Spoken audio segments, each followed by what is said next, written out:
Well, I saddled up my shoes, headed out at dawn. Yeah, I saddled up my shoes, headed out at dawn.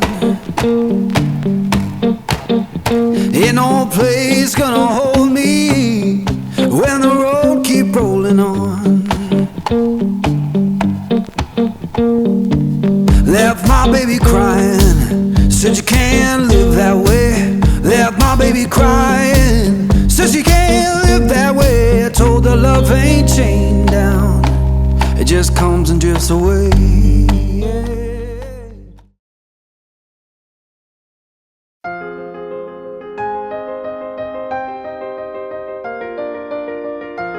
Hello my friends, I'm in Untitled, perhaps the best known wine elaboration town in the north of the Rhone Valley, from where we start our journey through the grapes and wines of the Rhone Valley. From the steep slopes of the north to the wide open plains of the south, the Rhone Valley is one of France's most diverse and historic wine regions. United by the river that gives it its name, yet divided by geology, climate and style, the northern and southern Rhone each tell their own history.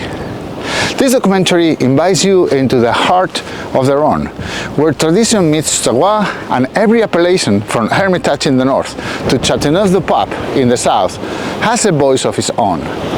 Join us on this trip and let me enjoy the strong mistral that is blowing at this moment.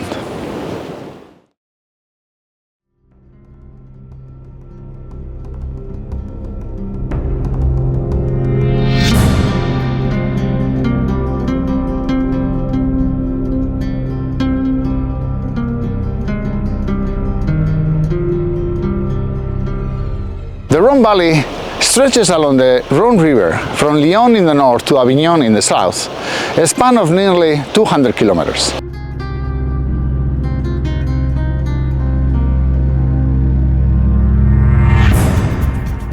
It is divided into two distinct regions, the northern Rhone, narrow and steep, where vineyards cling on granite slopes above the river, and the southern Rhone, broader and sun-soaked, where vines spread across rolling plains and stony terraces.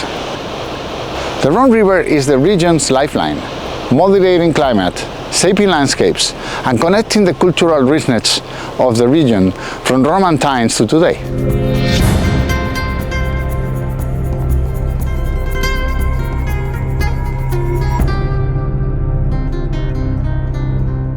The north is home to appellations like Côte-Rôtie, Hermitage and Condrieu, which mainly focus on single varietal wines, although some wines are also blended at small fractions.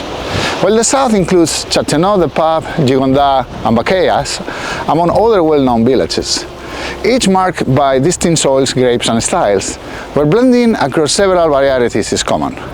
Together, all these regions compose the land of outstanding red and wine blendings that have been transplanted to many other regions in the world.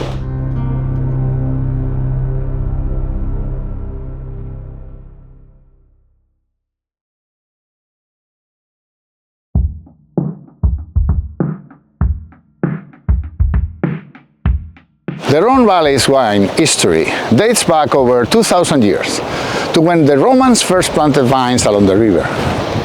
In the northern Rhone, the steep hillsides have been cultivated since antiquity, and the names Hermitage and Côte-Rôtie have been revered for centuries. Farther south, it was the papal court in Avignon during the 14th century that elevated Châteauneuf-du-Pape and the broader southern Rhone to prominence. Over the centuries, both regions have developed distinct identities. The north focused on single varietal expression and artisanal traditions. The south known for its sun-drenched blends and wide-reaching appellations. Today, the Rhone Valley continues to bridge past and present, producing wines that are both timeless and evolving.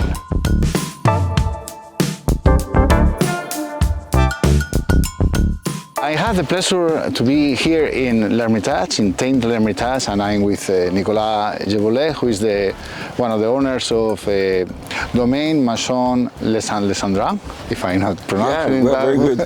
Well, thank you very much for receiving us and take your time for talk to us. How are you? It's a pleasure. It's really a pleasure to be with you.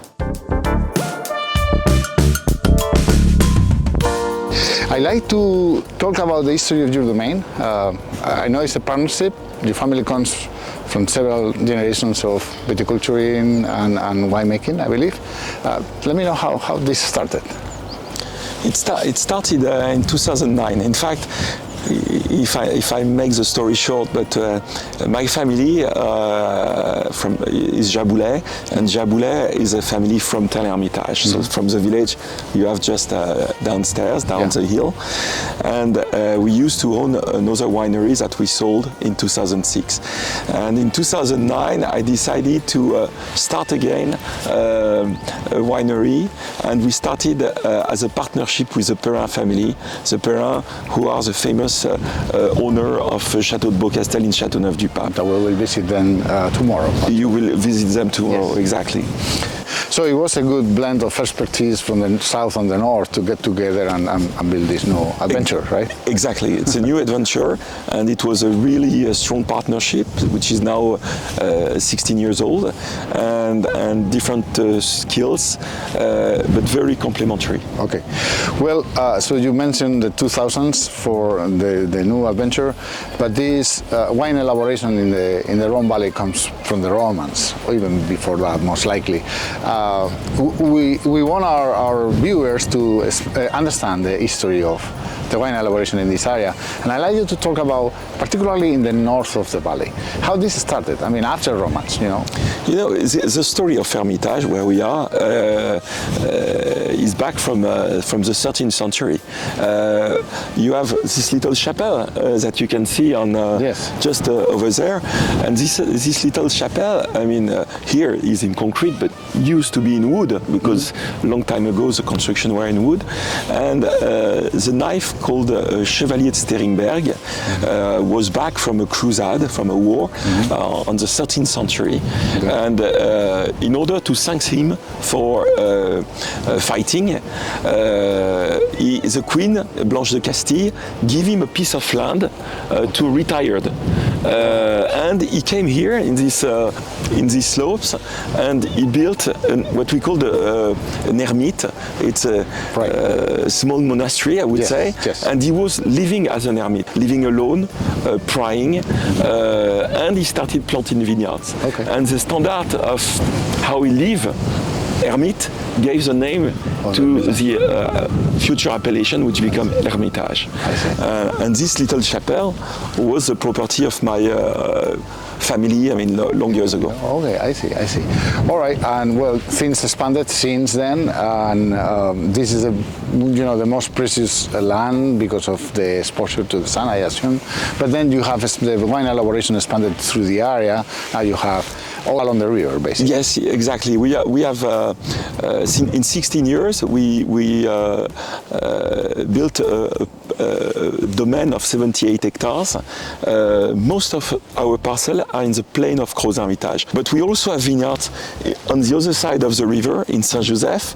If you go 20 kilometers south, you will arrive in Cornas, and we also have some parcel in Cornas, and we have some gardens, I would say. It's our gardens in Hermitage, in Côte-Rôtie, in Condrieu. Very short parcel, but very prestigious appellation, and we are very lucky, I would say, to own, I mean, those kind of small parcels. All right, well, I have the pleasure to be here with Emmanuel in a very nice chateau. He is the sport director for Family Pagan, a very well-known family here in the Rhone Valley. And we're now in Chateau Beaucastel.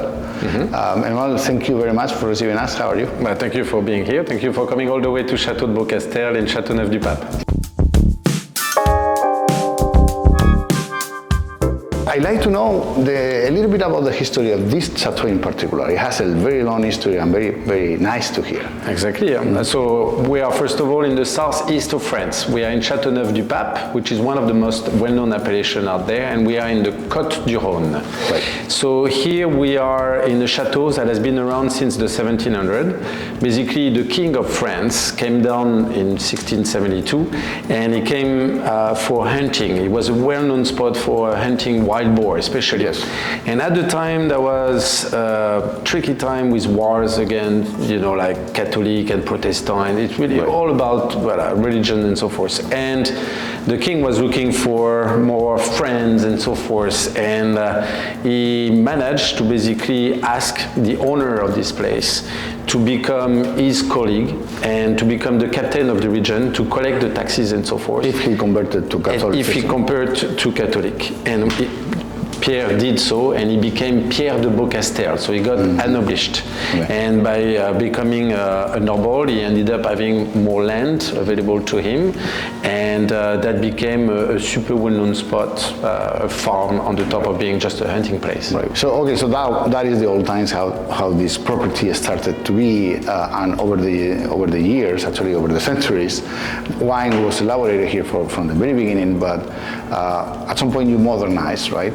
And you now elaborate really how high quality level wines. How that happened? Who takes So the care history of of wine in the area, it all started basically the Vitis vinifera, the vines that we are using to grow and to make wine today.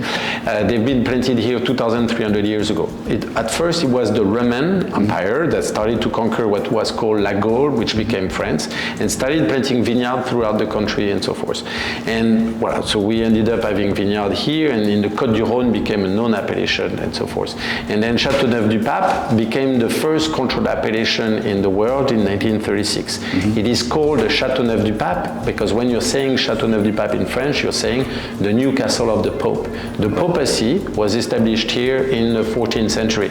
So before to move back to the Vatican. In Avignon. In Avignon, which is the main city around here.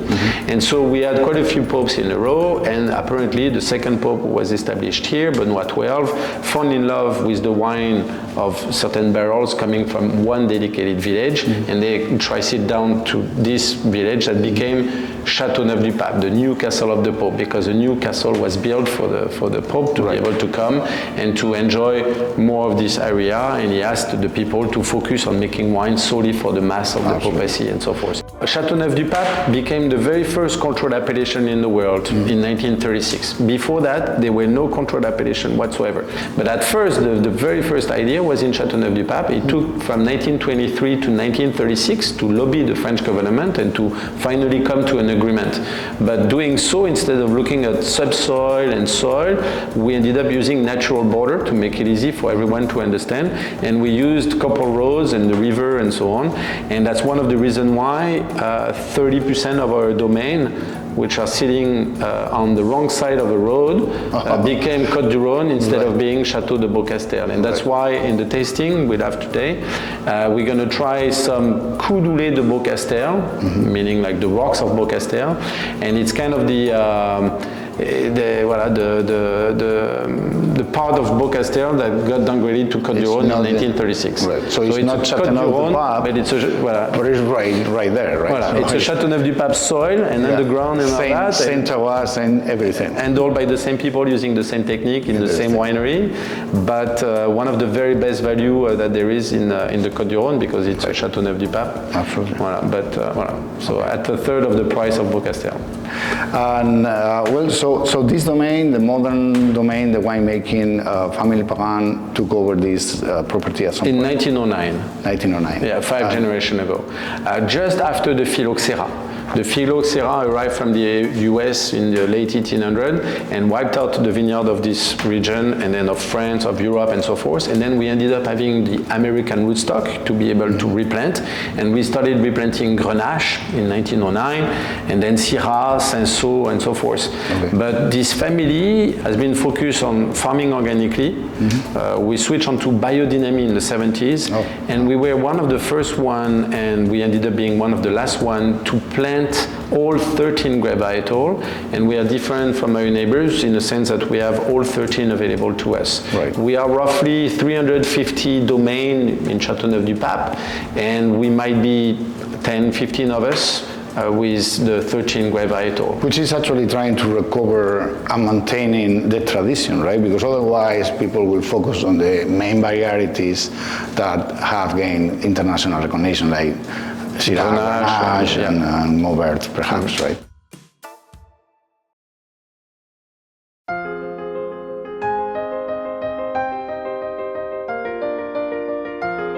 To understand the wine of the Rhone, we must first understand the land itself, its climate, soils and geology.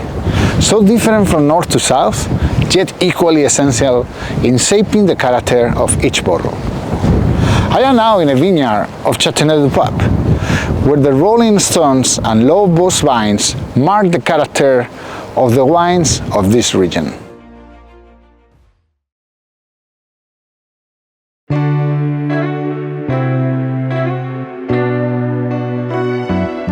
The northern Rhone has a continental climate with cold winters, warm summers, and the fierce, dry mistral wind that sweeps through the valley, protecting grapes from disease but increasing vineyard stress.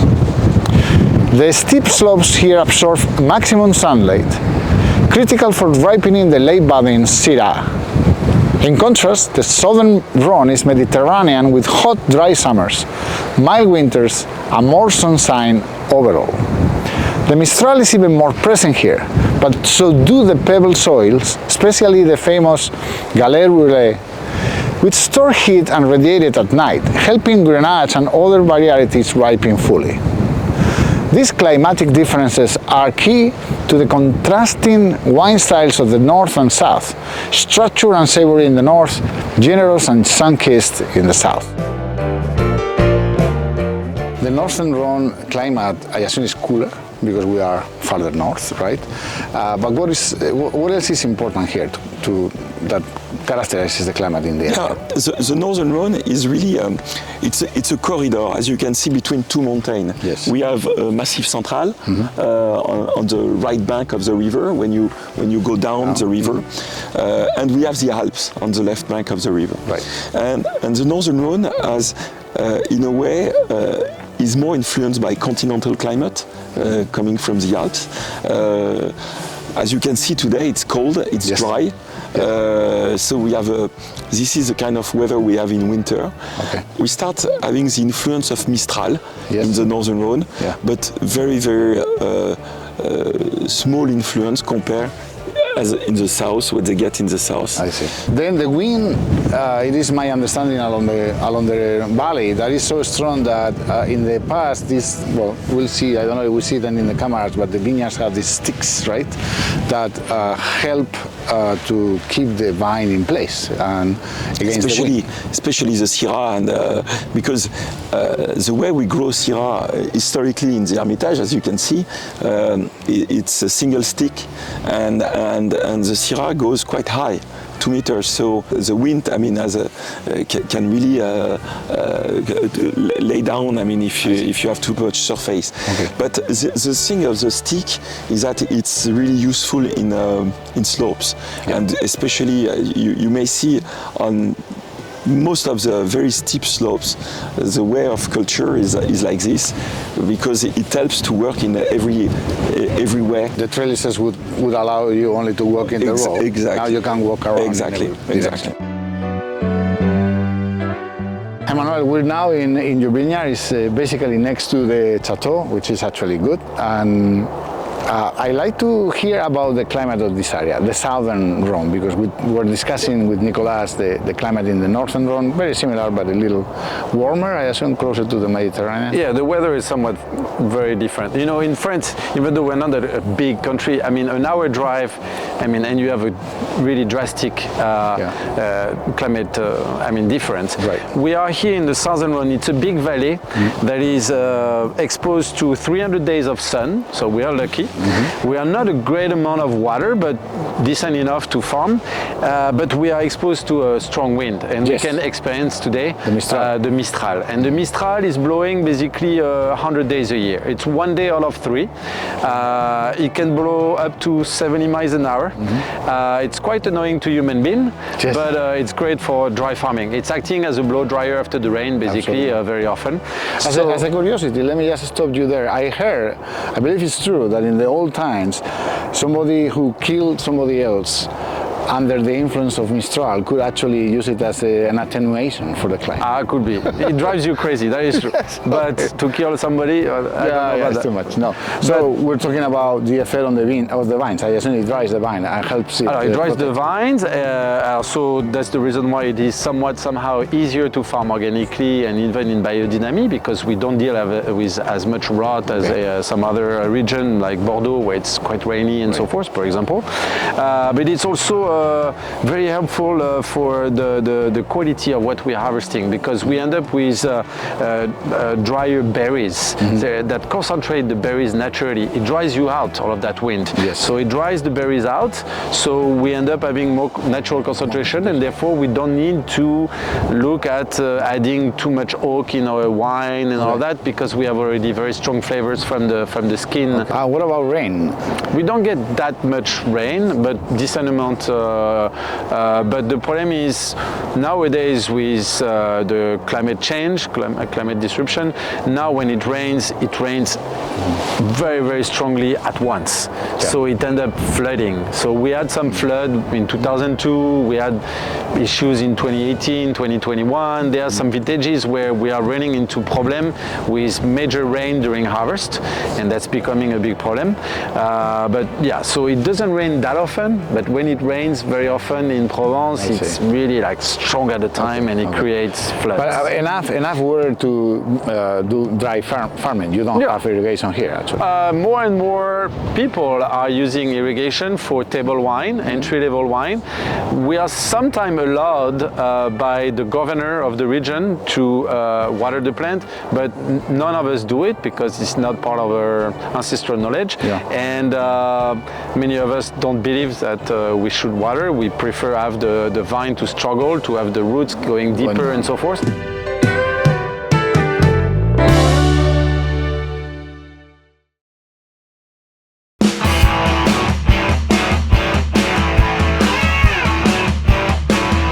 The northern Rhone is marked by ancient granite and schist slopes, narrow, steep and often terraced.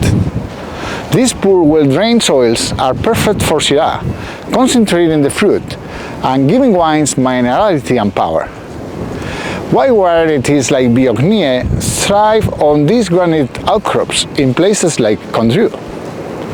The southern Rhone features a mix of limestone, clay and alluvial soils, remnants of ancient riverbeds and glacial deposits. The region's iconic galette rourée, large rounding stones, are found particularly in Châteauneuf-du-Pape and help regulate vine temperature and water stress.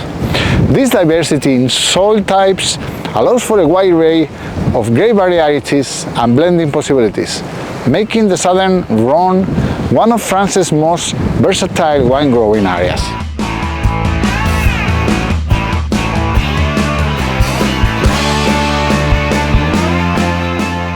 When it comes to soils, also very representative of the North Rhone is granite. But the granite is mainly found in the slopes, I assume, because the plain has already been filled with sediments, right? Sediments, yeah. So this is characteristic of all the northern denominations, Saint Joseph and everywhere? Granite is really, because the granite comes from Massif Central. Yes. From the volcanic mountain coming from, and most of the right bank of the main soil is granite. Okay. In surface, you can have sometimes a block of granite, but sometimes it's more decomposed granite. But it's really granite. Here we are in the granite part of Hermitage, and you will see if when we go little down the Hermitage, you will find some alluvion as well. I see. And so the decomposition of granite actually helps the root to go deeper and get all this minerality, right? Yeah. Okay. Yeah, and it helps also. We can see here it's a very hot terroir in summertime, but because of the roots going very, very down in the soil, sometimes it's more than 7 meters, 8 meters. It's still green, and the vines are still alive, I would say, in summertime, even when it's very, very warm and very dry. So in the valley, in the plain, in where you have more sedimental layers, how this difference affect the different grapes that you grow here? Because you still grow Syrah in the plain. By rules, because it's in our AOC, it's only Syrah which is allowed. So is there a difference in the aromatic profile, the flavor, the structure of the wine? When you compare the one that is grown here with more granite to the one that is... Definitely, and I think we will test it in the cellar. Okay. But between a Gros Hermitage, grow on alluvion, and the Saint Joseph, same grapes, grow on granite, you have two different personality of wine. Okay. On the alluvion, you will have a roundness, very juicy, very fruity. Rich. On granite, it will be more a little wild fruit, darker, but more verticality in the wine, more tension. Okay. So it's a great thing. I mean, when you think it's only 5 kilometers, but you have same grapes and you have two different style of wine. To understand the soils, I believe the best thing is to look into the geology, and this is going millions of years ago. Actually, when you come from the north of the valley all the way down to here, the valley opens, the central massif and the Alps open and get farther away. And what you have here is a plain, a long, very large plain that is full of rolling stones that you call them in a particular... Galets roulés. Which is rolling stones. Rolling stone in French, basically. Yeah, it's not everywhere though, but it's primarily known in Châteauneuf-du-Pape. Those big galets roulés, those big. They're actually very large. There you go. My goodness. Voilà, and this is somewhat small because we have many that are very, very, very big. I've seen them.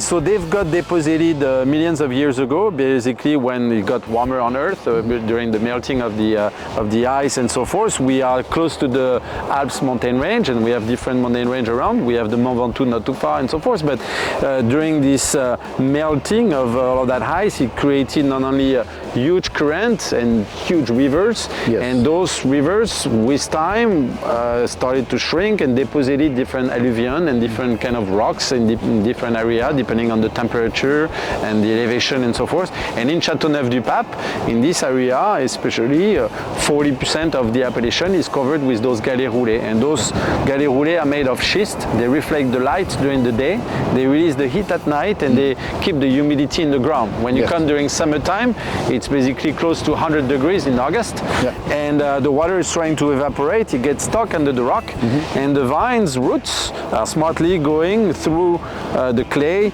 and get the humidity that is stuck below the rocks. Okay, because underneath these rocks you have clay and sand. We have sand, clay with a lot of iron, that's why the soil is somewhat kind of very orangey, and way below we have a limestone bench. Okay.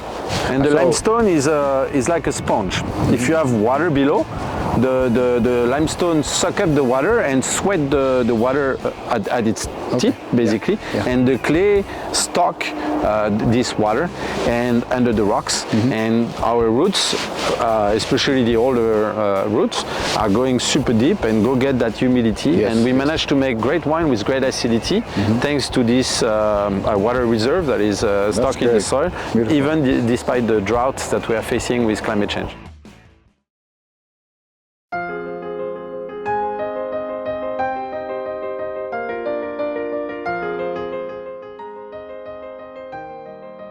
Across the Rhone Valley, grape growing reflects both ancient traditions and adaptation to the region's varied landscapes.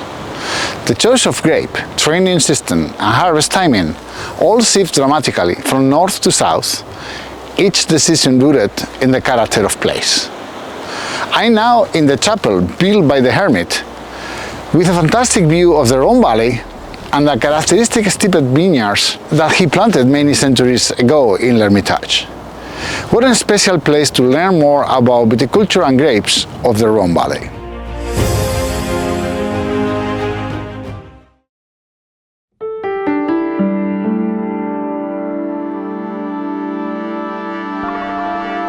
In the northern Rhone, steep terraced vineyards are mostly worked by hand. Vines are often stalked individually and trained high to withstand the Mistral wind. Yields are kept low and erosion is a constant challenge. In the southern Rhone, flatter terrain allows for greater mechanization. Bush-trained vines, goblets, are common for grenades, providing natural shade and wind resistance. Trellising is used for varieties like Syrah and Mourvedre. Water stress and sun exposure are key concerns in this warm, dry climate. Organic and biodynamic viticulture are growing across both regions with a strong focus on sustainability and soil health.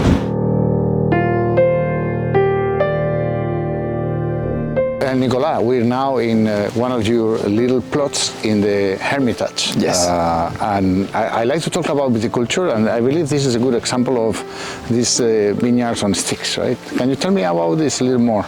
Yeah. So, as mentioned, it's first of all, it's very old vines. Those vines were planted 40 years ago, and that was the way of culture at that time. Right. But as you can see in those slopes, we have quite a high density of plantation because it's a small parcel, so we really try to explore this parcel as much as we can, and we have a high density, and the fact that we have stick, we grow Syrah like a goblet, and you have to imagine, I mean, it's winter time, but you have to imagine in June, July, the leaves goes very high, and it gives a big surface of photosynthesis. So it helps really the vineyards to grow, but also the fact is that we can really work either going up or on that way.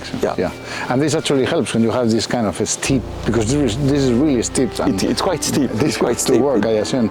And so this high density, my understanding is also that it forces the roots to go deeper. Because they have to compete for less space, right? So first of all, we work the soil. So really the idea is to have a life down the soil, and of course you have to imagine that you have 6 meters of roots going into the soil, and the fact that we have a high density allowed us also to not to have too much grapes per each vines. So make sure that the plant, you don't stress the plant with a high production. Exactly. And when it comes to the labor in the vineyard, I assume this is all manual, no way to have all manual here? All manual. We have horses coming here, really to work the soil. But then, as you can see, it's all hand. I mean, everything during the year is handmade. And you work organically? All the domain, the 78 hectares, are organic.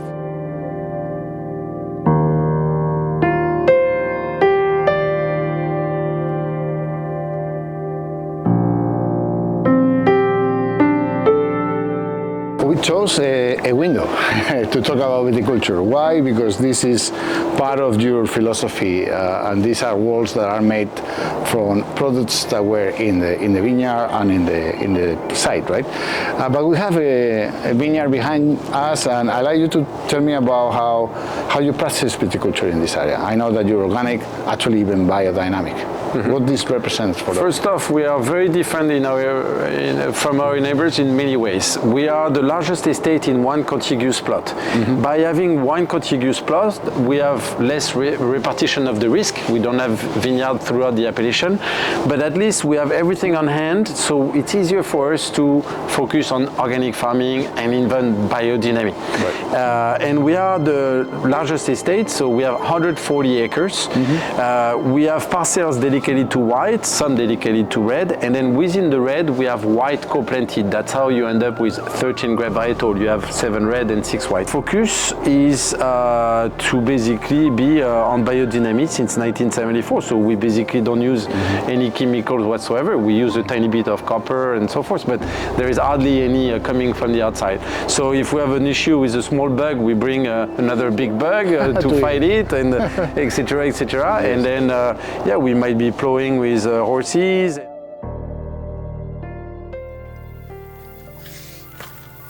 Si, quand je m'énerve. Ça arrive rarement.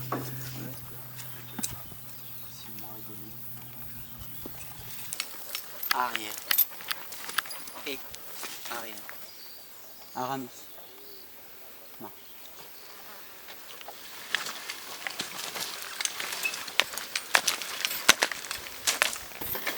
Oh. À droite.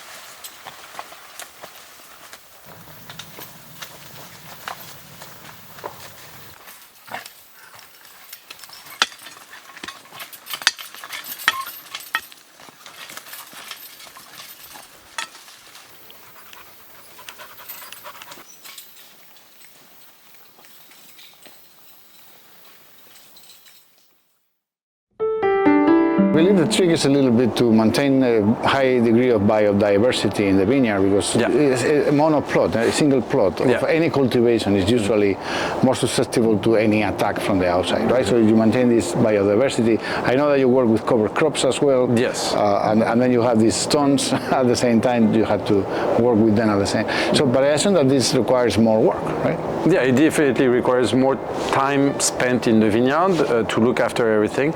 But one of the things we've decided to do due to climate change also is to recreate even more life. Currently, as you're seeing now through the window, there is hardly any tree left in our vineyards, because even though we do the harvest by hand and so forth, we go around in our vineyard with tractors now and then for different occasions. And so despite the fact that we are still using tractor, we're gonna have more trees. We're gonna replant hundreds of trees, different kind of trees in that matter, in our vineyard to recreate life, to have point of landing for birds, for bats, and so forth. But the tree, they tend to control the weather around themselves, so it cools things around, it creates shades, it has deeper roots, so it brings water table closer to the roots of the vines, but also it helps in breaking the frost during the winter. And that's one of the main problems we have with climate change now.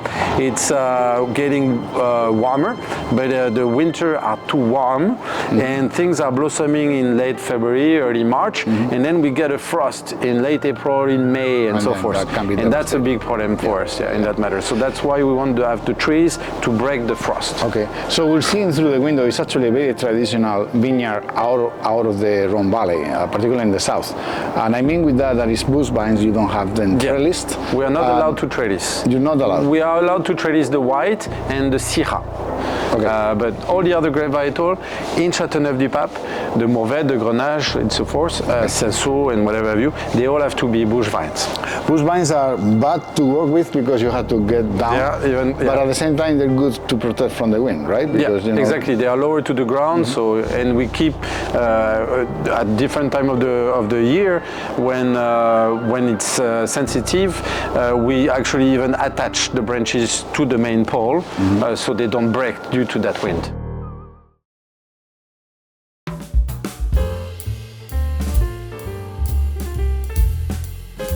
In the northern Rhone, red wines are made exclusively from Syrah, the region's signature grape, known for its structure, spice and aging potential.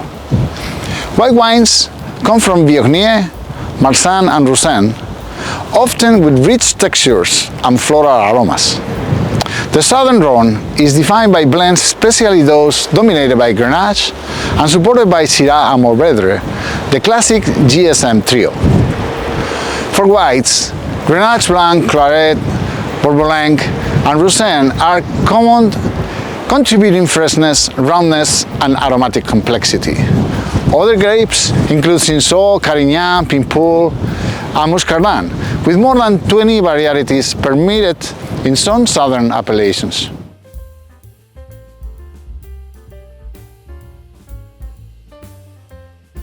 Time to talk about the grapes of the North Valley, the Northern Valley, and I believe this is slightly different from the South. And then you, first of all, is single varietal wines based on 4 grapes in particular, right? Yes. 1 red, 3 whites. That's right. Can you tell me about them? Yeah, so the Syrah, it's a beautiful raw material, I would say, because naturally the Syrah give you a color to the wine. Really, when you collect the grapes and you put the grapes in a tank, after a few hours, the juice is already quite dark. So these grapes has a color, natural, tannins, very nice tannin structure and aromatic. Right. So it's a beautiful grapes to work with, and of course, I mean, what will make the difference is the soil. Here you have alluvion, terroir.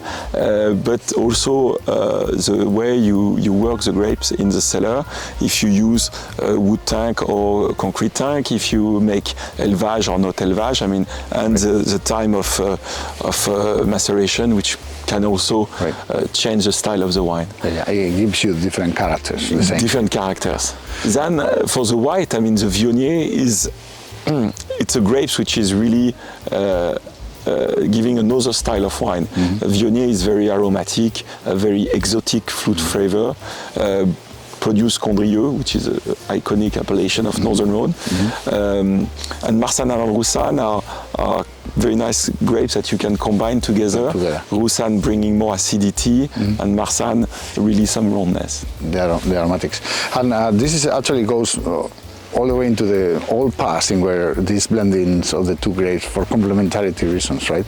But you also use them to complement some of the reds. I don't know if you do that, but it's been done here. We don't do it. No. We don't do it. It's true that, in fact, in the reglementation of the appellation, except Cornas. Cornas, you must be 100% Syrah.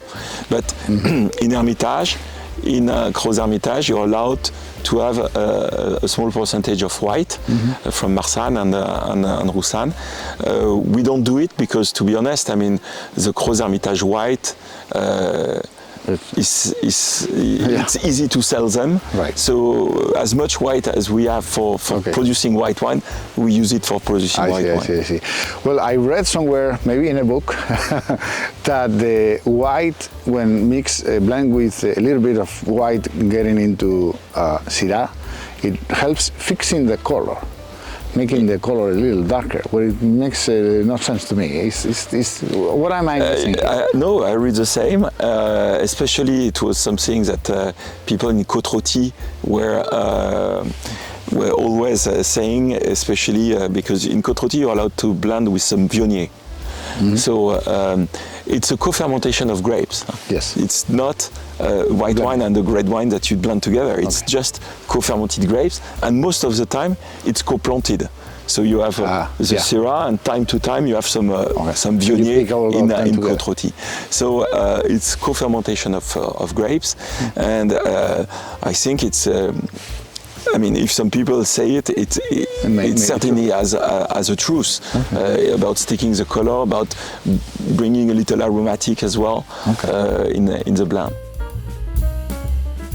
Talking about grapes, the GSM trio, you know, the that's Grenache, what most everybody mainly else Grenache, and Mourvedre. But you have another 10. Which ones are those? Can you just name them? So basically, in this area, when you look at Châteauneuf-du-Pape, it's 95% red, of which 95% Grenache. Everybody's on Grenache. Right. But then people are blending with a bit of Syrah, a bit of Mourvedre, and so forth. We have all 13, meaning we are on Grenache, but actually we've chosen to be actually more focused on Mourvedre. Mourvedre is another grape varietal that has different profile. That is actually called Monastrell. It comes from Spain originally, made its way to Bandol in the south of France, in Provence. And then Jacques Perrin, grandfather of the current generation, decided to bring some Mourvedre and planting Mourvedre in Châteauneuf-du-Pape. And basically we became the largest owner of Mourvedre in this area. We are at 40% Mourvedre, 30% Grenache, 10% of Counoise, 10% of Syrah, but Syrah is suffering in the valley, so we are getting closer to 6% than 10%. 5% of Cinsault, 5% of Terre Noire, Vaccarès, Muscardin, that are not very well known, not there, but I heard about the last one, but not the other two. We have so little of them that we actually co-ferment the three of them. And then we have the white. So the white, it's Roussanne, Clairette, we have Picpoul, Bourboulenc, and Picardon. Okay. Well, I don't think I forgot one. All right. That's great.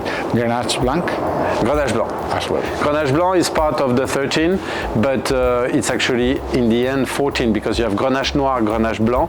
So that's why you don't really have 13, you have 14. I see. And nowadays, because we had many mutation within our vineyard, some will claim that they have 18 grape varietal or maybe more, because now we have Grenache Gris, we have Clairette Blanche, we have Counoise Blanche, etc. So we had some mutation and now we have new grape varietal.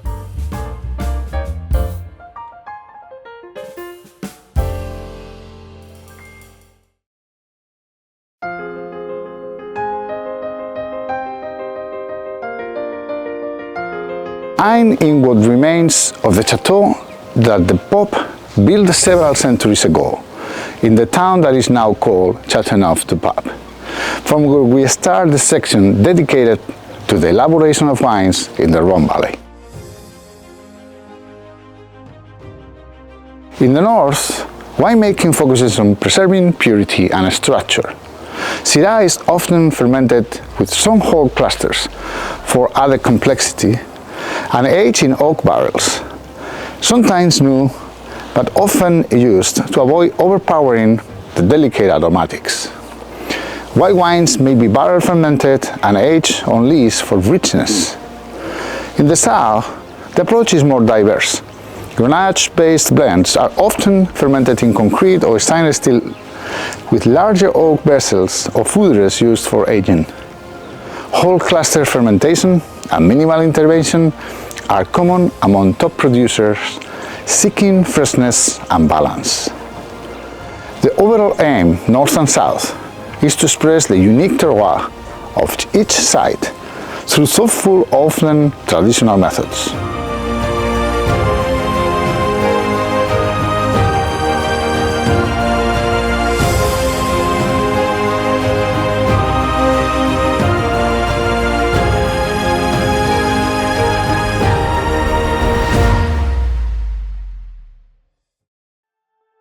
Nicolas, we are in your winery where you elaborate your wines. You were telling me about 80% of your production is red, and you focus on Cross Hermitage. That's your kind of style, your flagship, right? And then you use this concrete deposit, beautiful and kind of very traditional, right? In the old times, they used to get this the wine done in concrete, but also some oak foudre. So, can you tell me how the Cross Hermitage red is done?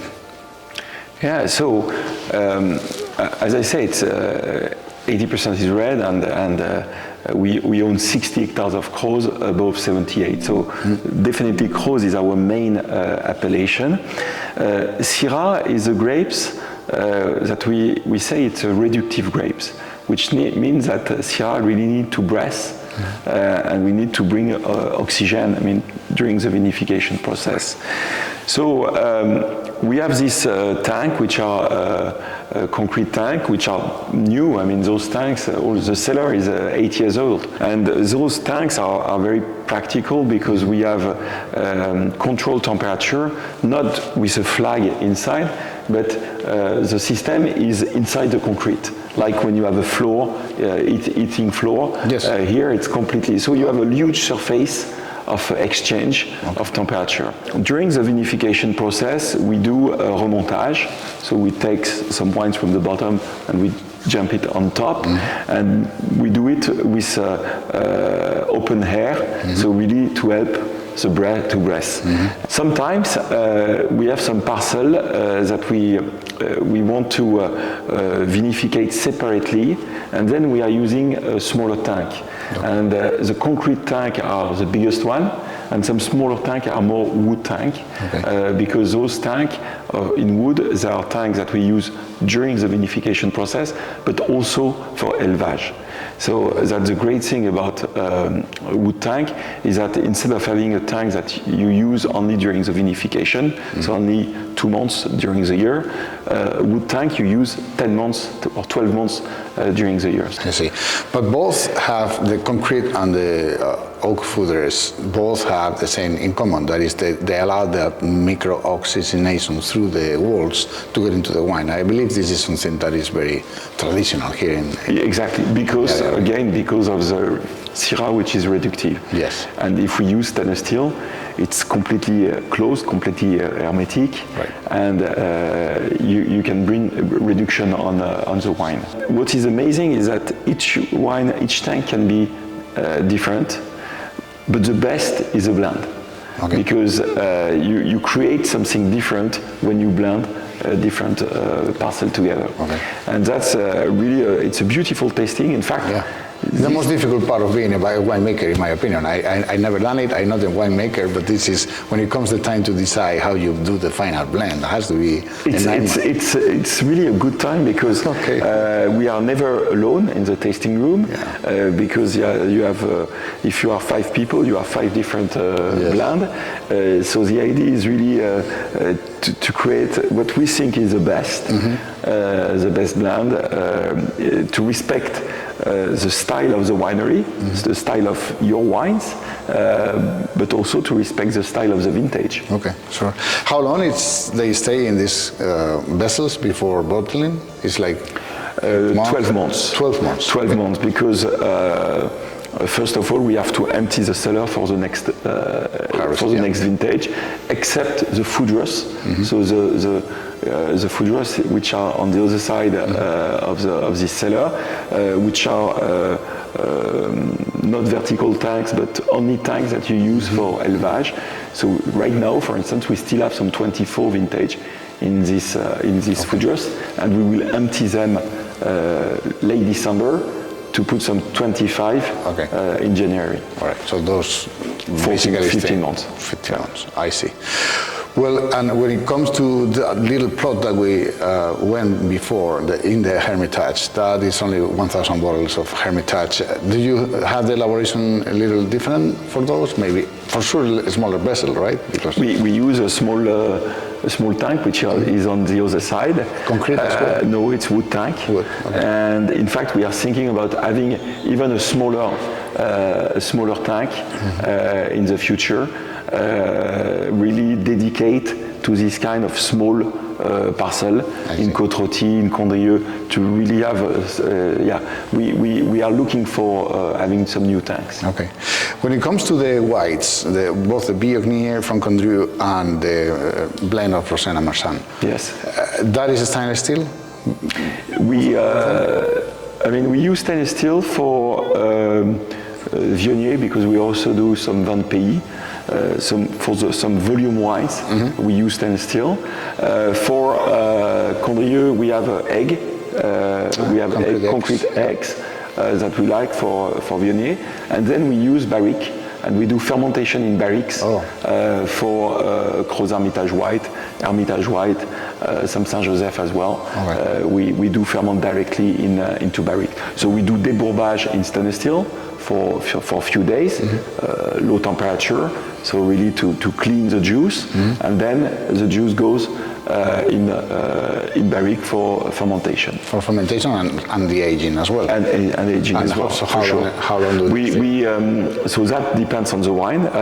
Gros Hermitage, we try to bottle it before summer, so which means in June. So in total will be 8 months in barrique. And for Hermitage, we will push another 2 months. So we will empty late August. The Viognier from Condrieu is also long aging as well? No, Condrieu is like Hermitage more or less. But Condrieu, a part is in egg tank, in concrete, and another small part is in barrique. We are in one of your barrel rooms. This is for white wines, and it's a perfect spot to talk about how you elaborate the whites. Yes, our white doesn't come from much of the production. It's no more than 5%.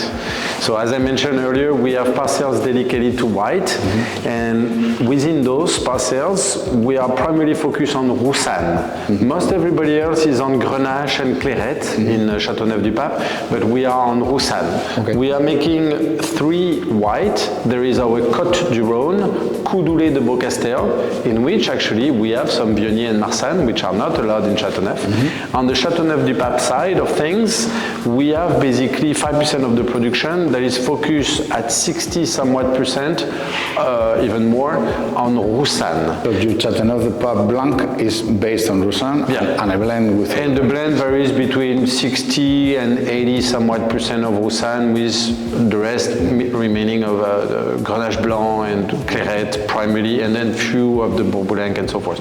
But it's really, voilà. And the Roussanne, and sometimes the Clairette, but primarily the Roussanne is handled in the barrel. So we do the 2 fermentation, alcoholic and malolactic. We do 100% of malolactic on the Roussanne in the barrel. And we work with a bunch of different coopers. The one we tend to work most with is called Chassin, he's a cooper from Burgundy, and we ask him to do what we call a raw toast. So there is hardly any flavors coming from the oak itself. It's going to help also the wine in able to live longer in life and so forth.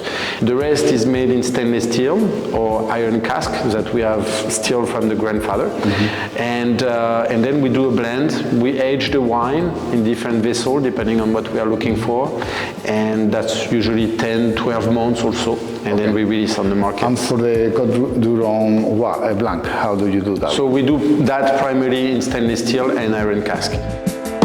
And now we are where you start the elaboration of the reds, and this is a very traditional elaboration with concrete and wood fooders. How does it work? So when you're making wine, you're dealing between oxidation and reduction. The worst of oxidation is when you forget a bottle of wine on your kitchen counter, and 2 weeks later you're like, oh, let me try that, and you're feeling like drinking vinegar or something. Well, that's too much O2 coming into the formula of wine, and that breaks the wine into something that is close to vinegar.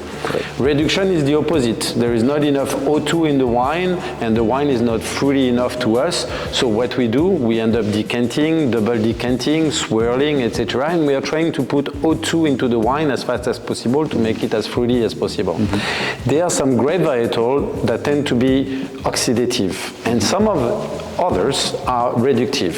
We are dealing with reductive grape varietals such as Mourvèdre, Syrah, Counoise in wooden vats. And that's what we do. To oxidate the wine, we have oak, which is basically alive, and that let a little bit of O2 come into the wine, and therefore the wine ends up being fruity and not too reductive. And then for the oxidative grape varietal, we protect them against any oxygen coming in, so we don't use oak, we use concrete instead. Sometimes it can be with inner liners, like tiles. It's like making an environment like glass, basically. And therefore, that's how we deal with all the other grape varietal, Terre Noire, Vaccarès, Muscardin, Cinsault, Merceau, especially, that is very oxidative, and Grenache, that is also very oxidative. All right. Because the concrete can be porous as well, but then you protect. Yeah, you protect. Inside. You have an inner liner, and therefore it's not that porous, or if not, no porous at all. Yeah. And then the elaboration, so the fermentation goes whether in the food or the concrete vats, it starts there and continues there. And the aging also? So what we do, as I mentioned earlier, the white are co-plated within the red in that process. So when we harvest Grenache Noir, you have some Grenache Blanc, Clairette and Picpoul. And so 5% of the white is co-fermented within the red. So each vat is dedicated to a red grape varietal in which you have white. When we are done with what we needed, we're going to sample each of the lots. So it's basically like sampling 50 different wine, and we're going to blend what we decide to become either Coudoulet de Beaucastel Côte du Rhône, Beaucastel, and then this special cuvée, another single vineyard that we make called Hommage à Jacques Perrin. And then if we don't make Hommage à Jacques Perrin, the single vineyard is incorporated into the Beaucastel. After making each of the wine, we sample everything, we decide what becomes Coudoulet, Beaucastel, Hommage, and then we age that in big food. So we will go into the room to show you, and we age between 6 months, a year, 18 months. And just so you know, in this winery, after being in biodynamic in the vineyard and so forth, there is a minimum man interaction on the process of making the wine. And we are basically a vegan wine because we don't use animal product for fining, and we are not filtering the wine. So if you age Beaucastel, there is sedimentation that is building after years, and so if you open a bottle of 1989 Beaucastel, you have to be careful and slowly decant the wine with the light and so forth to make sure you don't end up with too much sediment in the last glass or couple glasses. Emmanuel, we are in a beautiful aging room for your reds. We have some barriques, we have some foudres, we have a huge tunnel there. Yeah, exactly. So this is the aging. This is when the wine becomes wine. Well, as I mentioned, we process some of the fruit in concrete. Some of them are processed in wooden vats, and then we select what's going to end up being Coudoulet de Beaucastel, Beaucastel Hommage à Jacques Perrin, and whatever stays here is aged in this room. So you have either big food, alors you can read 5,100. It's 5,100 liter. This one above 4,892 because they are all made by hand by Seguin Moreau to fit in this room. And each of them basically is dedicated to a wine. So there are some that are for only the Coudoulet de Beaucastel, some are for Beaucastel, and some are only for Hommage à Jacques Perrin. If we ever get a new one, we will break into a new one with Hommage à Jacques Perrin, because Hommage à Jacques Perrin is very old vines, so very concentrated wine because it's very, very, very low yield, so it can break into the oak without having too much oak flavor. And then, because we have 3-4% of evaporation, we have a little bit of extra wine, so we have a bit of extra Coudoulet de Beaucastel, a little bit of extra Beaucastel, a little bit of extra Hommage à Jacques Perrin, which are going to be used to replenish the top, and we top off basically the angel shell. So these are these barrels for? Yeah, exactly. Understood. Well, I think the only thing that is left to do is to taste some of these wines. Yeah, it's time to do so, definitely.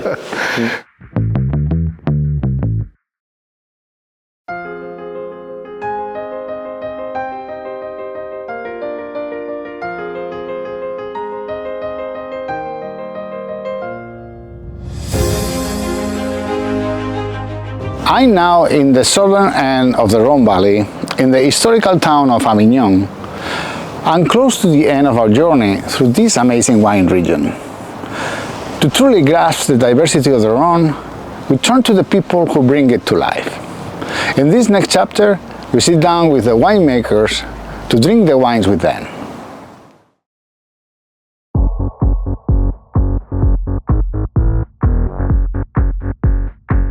Nicolas, we are now in another place in your cellar, in your elaboration room. Actually, now we see these foeders that you were talking about before. And the good thing is that we're going to try some of your wines. We start with the white from the bottle, but then we'll try the Gros Hermitage red from the barrel. I think as we are in the cellar, we have to test Gros Hermitage, both white and red, because again, represent mostly the production of the domain. Okay. So we start with this Gros Hermitage white. It's a blend of our two main varietals, which are Marsanne and Roussanne. And Marsanne is the grapes in the blend which will really bring the power, the intensity, and that's the Marsanne. And the Roussanne will lift the wine with a nice acidity and beautiful aromatic. This Gros Hermitage white is vinificated and fermented in barrique directly. So we harvest separately each varietals because they don't arrive always at the same maturity, at the perfect maturity at the same time. So every grape is fermented and vinificated and aged separately. And we do the blend at the end of the élevage. Yeah, I find these white flowers in this wine and very beautiful aromatics, but also richness in my nose, right? Yeah, and it's quite, you have a little complexity, and what you will see is that it's not wine with a high acidity. You are in the Rhone. Rhone is not known for having a lot of acidity in the style of white wine, but you have a little, you have a beautiful richness, and you have a nice tension, which is brought by some terroir of granite that we have on Gros White. Yeah, that's what I'm smelling now, the whetstones and the flint. So it looks like really fresh style. Okay, let me try it. Oh, this is delicious. And this is really traditional of our region. If you have time, I mean, try to find in a restaurant in the region what we call the raviole. Raviole are very little pasta, like ravioli, but inside the raviole, you have herbs and cream, and that's a really nice match with some Gros Hermitage white. All right, that's a good suggestion. Okay, well, Nicolas, that faucet didn't work, so we had to move a little back into this other foudre, something that you will have to resolve, but let's just try the wine. Of course, we try. It's at the vintage 24, and it's a Gros Hermitage red. It's still in cask. I mean, for another 1 month. Please bring your glass. Sure. So this wine is here since now 13 months, 14 months. Okay. And it's important for us to, as I say, tannins of Syrah can be sometimes quite tough and powerful. And during the élevage, it's very nice to bring some roundness to the tannins. And really to soften the tannins, to make the tannins very silky and elegant. And more and more the red wines, I would say, and especially Gros, people drink it when they are young. As you can see, it's a really classic Syrah. You have a lot of color, it's dark. On the nose, it's full of fruit. It's a little red fruit flavor, but also some wild fruit, black fruit, licorice as well. And it's a very classic Syrah. Yeah, some spiciness as well. Terroir of Gros is a terroir of alluvion. So you have alluvion covering the soil, and the particularity of the alluvion is that during the day the alluvion warm up with the sun, and in the evening the soil is still warm because the stone remain hot. So the grapes are cooked, I would say, during the day by the sun, overnight by the soil. And you get these notes of Syrah, is so representative, right? This spiciness and kind of black and red fruits, black fruits, spiciness. And this will be, this tank here, this food, will be a piece of the blend of this Gros Hermitage. So this Gros Hermitage, it's a third of the whole production of Les Alexandrins. It's really our signature wine. As I mentioned earlier, the goal now and the jobs that we are going to do in the next months before Christmas is a blend. The blend of 24. So this is one piece, but you have other piece on aging concrete and some in concrete. And we are going to work now in the tasting room to make the blend. Right. And it's really a great work because they will every piece will bring a style to the wine, and that will be an element. So you gain complexity and also a good representation of the terroir of the area, right? Because not only the different elaboration vessels, but also different plots within the... Right. Yeah. Okay, well, fantastic. I think this is really amazing. I really invite everybody to come and visit the area because the area is superb. And well, thank you very much, Nicolas. No, it's a pleasure. Thank you for having you, and welcome in the Northern Rhone. Okay, thank you. Thank you. Cheers. Cheers.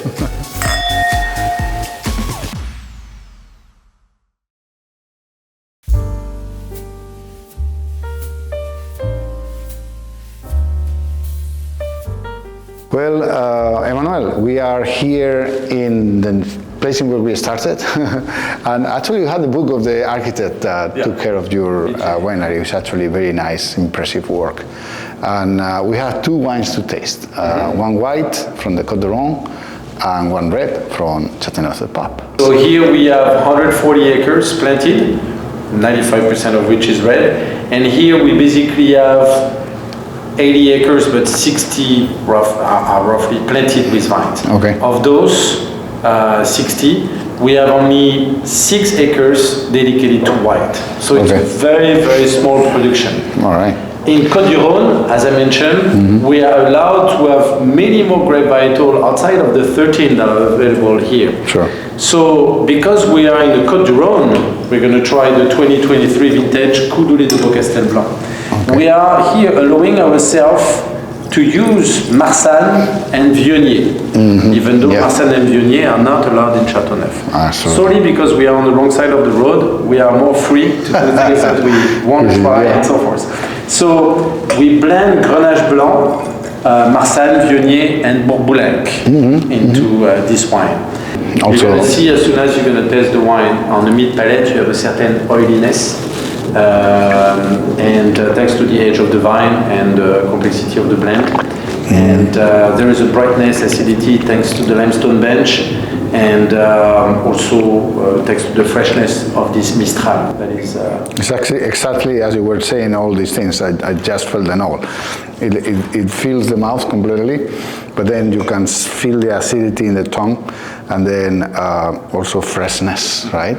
Yeah, and very beautiful to accompany many meats, many dishes, I assume. Yeah, right? dishes. Yeah. So, frankly, it's a wine that I personally enjoy a lot on cheese, but it's something that it's a wine, especially young like this, 23 vintage, on seafood, poultry, fish with sauce, even somewhat of a fatter fish like salmon, for example, or walou for the people who are living on the West Coast, especially. Now we go to the red. The red is Châteauneuf-du-Pape. You can actually tell because of the seal that is embroidered into the glasses, the glass of the bottles, right? Yeah, well, in Châteauneuf-du-Pape, we have 2 wine consortium, and each consortium has its own crest. And there is one with the Popal hat, and another one with the keys of the Pope. I see. In our case, because we have owned this estate for more than 100 years, there is some kind of a gentleman agreement, so we are allowed to use our own crest. And we have the family crest of Famille Perrin that is basically engraved on our bottle. Oh, it is helping us in not only making Beaucastel different on the marketing side of things, but it's also helping us against fake wine and grey market and all that. So Château de Beaucastel again is very different from its neighbors because instead of being based on Grenache, it's based on Mourvèdre. Mourvèdre is not only a different grape varietal that tests differently, that is reductive, but it's also a grape varietal that you harvest way later. So when everybody else is done doing the harvest mid-September, we are done usually mid-October.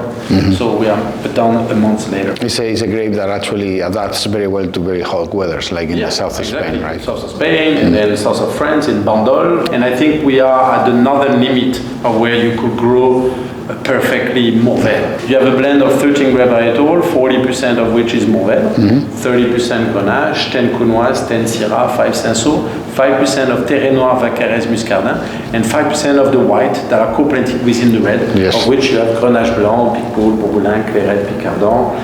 And so it is very young right now. We are on the 2023 vintage, which was a cooler vintage with a lot of rain, fruity, very exuberant on the nose like this. And they're going to age faster than the 22. So this bottle, it would be very interesting to try within 5 years or so. I just realized that in order to do a good wine, we need a good winemaker, and we haven't even mentioned him yet. And yeah, we didn't talk about César. César Perrin is the youngest of the 5th generation. We have basically 7 family members of this 5th generation, ranging between the mid-50s and the early 40s. And César is the youngest. He's still working with his father, who's overseeing also everything at Château de Beaucaster. His father, François, started in 1978 when Jacques Perrin passed away, his father, and has been running the estate until very recently. Well, cheers for him, and well, thanks to you for receiving us, and this has been an amazing visit. And we still have the day to spend around the area, but thank you very much. All your explanations have been great very pleasure. Thank you for coming all the way here. Okay, cheers. Cheers.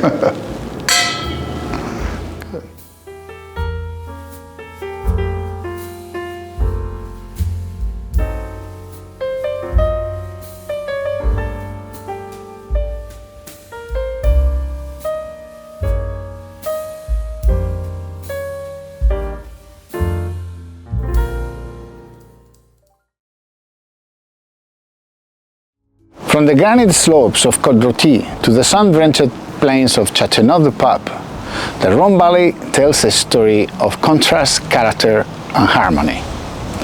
In the north, precision and power. In the south, warmth and generosity. Together, they form one of France's most dynamic and expressive wine regions. Whether it's a single varietal Syrah or a bold southern blend, Rhone wines invite us to taste the land, the legacy, and the hands that shaped them. This is the Rhone Valley, a region of two souls, united by one river and the timeless passion for wine. And don't forget that you can find some of these wines at winedos.com if you are in the United States of America. Au revoir.